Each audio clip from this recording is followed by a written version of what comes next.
Baik, terima kasih Is untuk pagi ini dan pastinya hari ini kita akan memberi satu kemas kini berkaitan dengan berita palsu dalam pastikan sahih edisi khas sempena dengan COVID-19 ini untuk kita memberi gambaran bahawa berita palsu masih lagi menular tak kala kita cuba mengekat ataupun mengekang virus COVID-19 untuk terus menular, tapi kita juga cuba mengekang berita palsu yang cuba disebarkan oleh pihak yang tidak bertanggungjawab. Baik, kita mulakan dulu dengan pemakluman berita palsu oleh KKMM. Ini adalah kenyataan rasminya.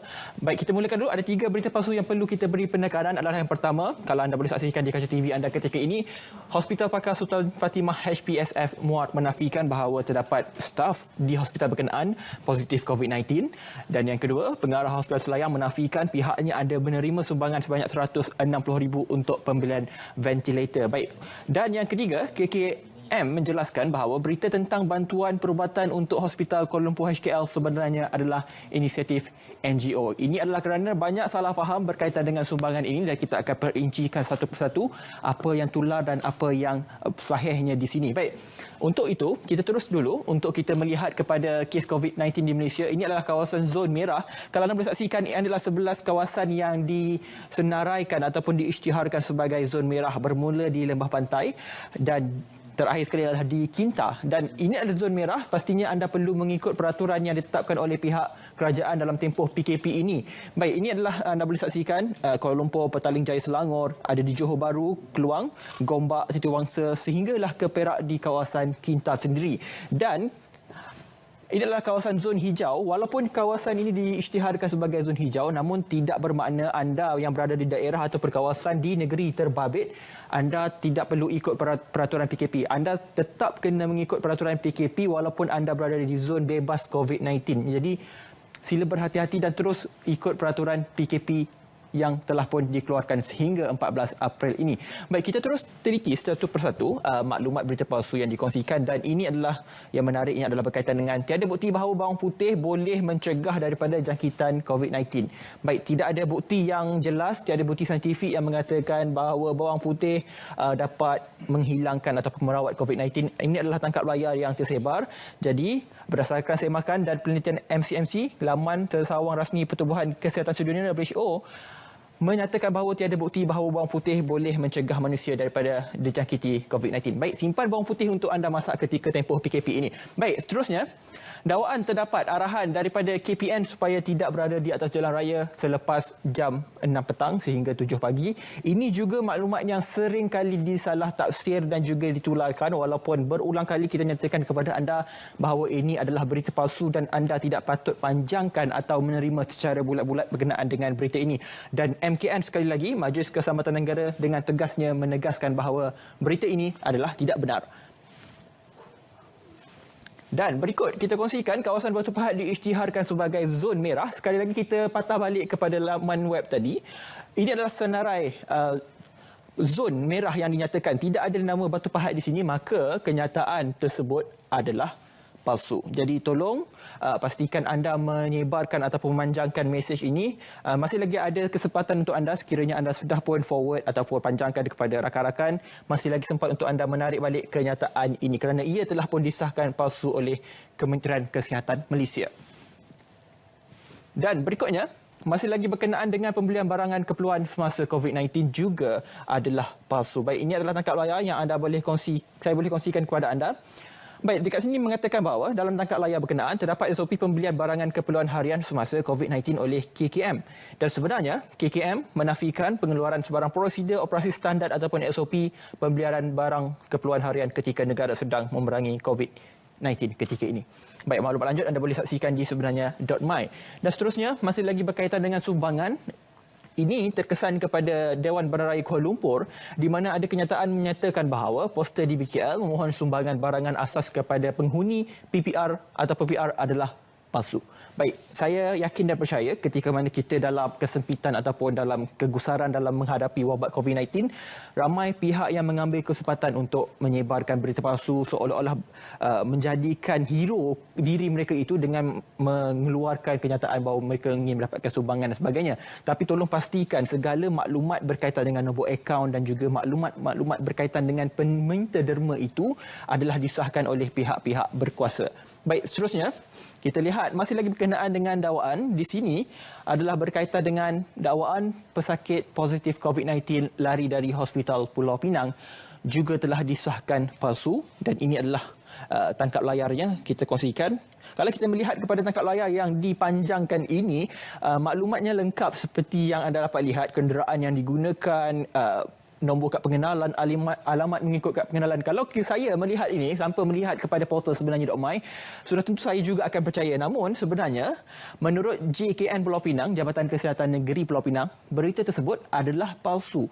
Jadi saya pasti sejak semalam, ramai yang sudah mula memanjangkan mesej ini. Jadi tolong jangan panik kerana berita berkenaan sama sekali tidak benar, dan tolong henti sebar berita palsu. Baik, seterusnya, kita lihat apa yang dikongsikan oleh sebenarnya.my adalah berkenaan dengan penipuan kutipan sumbangan ataupun derma berkaitan dengan COVID-19 di Pulau Pinang. Masih lagi di Pulau Pinang, tapi kali ini berkaitan dengan kutipan sumbangan. Tadi kita kongsikan di DBKL. Kini di Pulau Pinang masih lagi berkenaan dengan tangkap layar. Kalau kita melihat kepada trend penipuan di sosial media, rata-rata menggunakan platform WhatsApp untuk mereka menyebarkan berita palsu. Jadi tolong berhati-hati, dan JKNP sekali lagi menegaskan bahawa jabatan atau pihak hospital tidak pernah melantik atau mewakilkan siapa-siapa atau mana-mana pihak bagi tujuan mengutip sumbangan atau derma untuk keperluan barisan hadapan, petugas hospital, pesakit serta keluarga pesakit COVID-19 daripada orang awam. Baik, jelas dinyatakan itu tidak pernah melantik. Baik, seterusnya berkaitan juga dengan hospital. Ini yang mula tular semalam berkaitan dengan Hospital Teluk Intan. Kalau semalam kita kongsikan kepada anda berkaitan dengan hospital di Keluang yang sudah ditutup, kini dibuka semula dan sebagainya, terus mencetuskan reaksi pelbagai pihak. Dan kini pula di Pulau Pinang, di Perak, Hospital Teluk Intan hanya ditutup sementara bagi proses pencucian dan nyakuman ataupun disinfection kerana ada staf di Hospital Teluk Intan yang dikatakan positif COVID-19. Baik, dan kenyataan itu adalah tidak benar kerana ini dikeluarkan sendiri oleh Ketua Pengarah Kementerian Kesihatan Malaysia. Baik, kita terus saja kita meneliti laman web sebenarnya.my apa mesej yang tular yang telah disahkan palsu oleh pihak MCMC, dan kita terus melihat kepada mesej meminta orang ramai tidak keluar rumah kerana penularan wabak COVID-19 memuncak adalah palsu. Betul, kita dalam perintah kawalan pergerakan ketika ini, namun tidak ada sebarang arahan untuk anda sebenarnya tidak boleh keluar rumah langsung. Hanya keluar ketika mana perlu untuk membeli barang keperluan dan juga hal-hal kecemasan sahaja. Baik, kalau anda melihat mesej yang ditularkan ini dalam berbahasa Inggeris ini mengatakan bahawa anda tidak boleh keluar ke rumah untuk beli barangan keperluan sekalipun. Jadi KKM dalam pada itu terus menegaskan dan juga memaklumkan kepada orang awam bahawa sebaran mesej tersebut adalah palsu.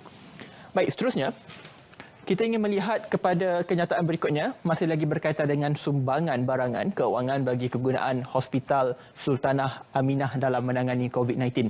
Saya melihat hospital menjadi sasaran kepada pihak yang tidak bertanggungjawab untuk menyebarkan berita palsu, tapi ini adalah penerangan berkaitan dengan apa yang ditularkan sejak semalam. Dan kalau kita melihat perincian yang dikongsikan di sini, pihak pengurusan hospital mengambil maklum bahawa kenyataan tular di media sosial ini dan juga sehubungan dengan itu siasatan lanjut telah dijalankan, dan pihak hospital mendapati bahawa kenyataan dan nombor akaun yang tertera adalah benar dan didaftarkan atas nama ahli lembaga pelawat HSAJB. Baik, ini adalah berita yang dikongsikan oleh pengarah hospital sendiri, dan walau bagaimanapun pihak hospital akan sentiasa mengemaskini dan juga memastikan tindakan murni ini tidak disalahguna oleh pihak-pihak lain untuk kepentingan peribadi mereka. Baik, kita terus saja ke Facebook sebenarnya. Selain daripada portal rasmi sebenarnya.my, sebenarnya.my juga ada laman rasmi Facebooknya. Ini berkongsi tentang berita palsu. Kalau kita dapat lihat satu persatu di sini, banyak juga dikongsikan berkaitan dengan MCMC. Dan kita berkongsi tentang juga di Facebook, ramai yang juga menyasarkan bahawa mereka berkongsi tentang jualan ubat-ubatan yang boleh merawat COVID-19. Kalau tadi kita kongsikan berkenaan dengan bawang putih, namun di Facebook adalah berkaitan dengan ubat-ubatan yang dikatakan berkaitan yang boleh merawat COVID-19. Dan sehingga kini kita masih lagi tiada vaksin yang boleh merawat. Jadi sila berhati-hati dan juga tidak mudah percaya terhadap pihak yang mengambil kesempatan yang mengatakan bahawa ada menjual ubat yang berkaitan dengan COVID-19. Baik, seterusnya Gambar ahli parlimen tidak memakai topeng muka dalam tempoh PKP COVID-19 ini juga tular semalam berkaitan dengan gambar ini. Dan kalau anda dapat melihat gambar ini dengan jelas, sudah tentu gambar inilah gambar yang lama sudah pun ditularkan semula. Anda dapat lihat di sini, saya makan mendapati bahawa gambar tersebut adalah dibuat naik pada tahun 2018. Tidak ada sidang media seumpamanya dijalankan. Kalau anda dapat lihat sidang media yang kami siarkan setiap hari berkaitan dengan perkembangan COVID, baik daripada Yang Berhormat Perdana Menteri, Yang Berhormat Menteri Pertahanan dan juga Ketua Pengarah Kesihatan, semuanya tidak ada menggambarkan keadaan yang crowded ataupun ramai seperti ini. Baik, seterusnya ini yang berkaitan semalam telah pun dikongsikan oleh ramai pihak berkenaan dengan PKPD. Selama ini kita mendengar PKP, tapi hari ini PKPD ataupun Perintah Kawalan Pergerakan dikawal ataupun ditahadkan ini adalah dikuatkuasakan di Kampung Datuk Ibrahim Majid dan juga Bandar Baru Datuk Ibrahim Majid di Simpang Renggam, Keluang Johor. Dan ketika ini Keluang Johor tutup sepenuhnya kepada orang luar dan orang dalam Keluang sendiri tidak dapat keluar kerana terdapat kes, 83 kes positif di sini. Kalau dapat lihat kenyataan, KKM telah mengesahkan terdapat 83 kes positif jangkitan COVID-19 di daerah Keluang Johor, dan daripada 83, 61 kes adalah melibatkan di Kampung Datuk Ibrahim Majid dan juga Bandar Baru Datuk Ibrahim Majid di Simpang Renggam, Keluang Johor. Jadi semua segala keperluan makanan akan dihantar oleh pihak JKM dalam tempoh PKPD ini. Baik, kalau kita dapat lihat di sini juga laporan daripada Berita Harian, anda boleh saksikan di sini 3,570 penduduk Simpang Renggam diperintah berkurung dalam rumah. Maka mereka bukan lagi tertakluk kepada PKP, kini tertakluk di Perintah PKPD. Baik, itu saja. Dan seterusnya kalau kita lihat adalah di Facebook Kementerian, ini juga telah dikongsikan oleh rakan penyampai saya di SPM. Perintah PKP dilanjutkan sehingga 14 April, bukan sehingga 1 April ini saja. Jadi tolong pastikan anda mengikut segala arahan yang dikeluarkan oleh pihak berkuasa, pihak polis, pihak kerajaan dan juga semua yang bertanggungjawab untuk menjaga keselamatan kita sepanjang tempoh PKP ini. Baik, tugas untuk memutuskan rantaian jangkitan COVID-19 bukan sahaja kepada pihak kerajaan, namun tertakluk kepada diri sendiri. Kita yang perlu menjaga diri dan juga kekal berada di rumah selain daripada mereka yang terpaksa bekerja di bawah terma essential services ataupun di bawah terma perkhidmatan penting kepada kerajaan. Baik, itu saja laporan yang kita boleh kongsikan kepada anda untuk setakat ini, dan teruskan bersama saya sekitar jam 2 suku di saluran Berita RTM dan petang ini di saluran yang sama. Pastikan sahih dalam segmen Sudut Pandang. Jadi terima kasih kerana menonton dan tolong jangan sebar berita palsu. Pastikan sahih sebelum kongsi. Assalamualaikum.